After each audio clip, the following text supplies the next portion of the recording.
Dahil sa magkaibang pananaw at kasalukuyang hindi pagkakaunawaan ng China at Amerika, pinangangambahan ngayon ng ASEAN ang posibleng pagguho ng rule of law.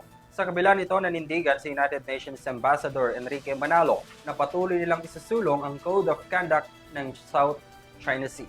May karagdagang balita si Alvin Pelobello.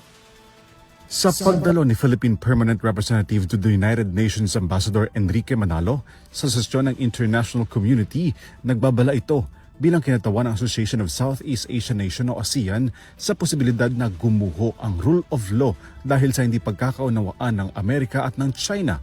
Pilipinas ang mayroong chairship sa ASEAN ngayong taon kaya't ginamit ni Manalo na dating kalihim ng Department of Foreign Affairs ang plataporma na iginiit ang pananaw mula sa mga bansa sa Southeast Asia.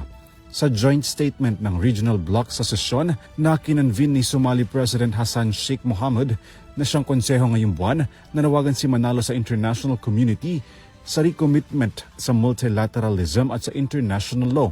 Sa gitnaan niya ng mas tumataas na complexity at cross-cutting na pagsubok na kinaharap ng mundo, kabilang na ang rule of law na siyang nasa pronta ng mga pagsubok.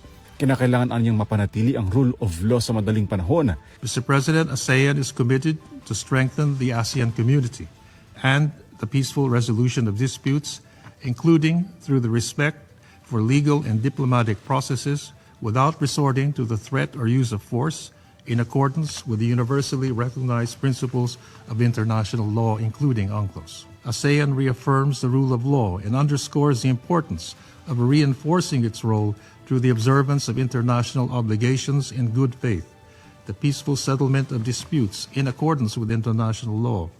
Kabilang sa mga binanggit ng ambassador, sa UN Charter ang 1982 UN Convention on the Law of the Sea, Treaty of Amenity at Cooperation habang binigyan din ito ang patuloy na pagsusumikap tungo sa Code of Conduct in the South China Sea.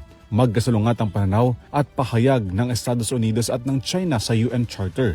Ayon sa US na inarepresenta ni Deputy Ambassador Robert Wood, nakatuon niya ang Amerika sa accountability at sa maritime security kasabay ng pag-akusa sa China na nagpapalawak ng mga unlawful maritime claims, bagay na pinabulaanan ng China at sinabing mayroong indisputable na soberanya ang Beijing sa South China Sea, partikular na sa adjacent waters nito.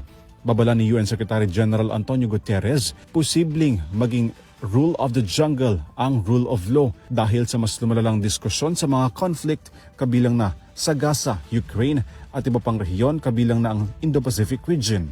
Para sa EuroTV News, Alvin Pelobello sumasaludo sa bawat Pilipino.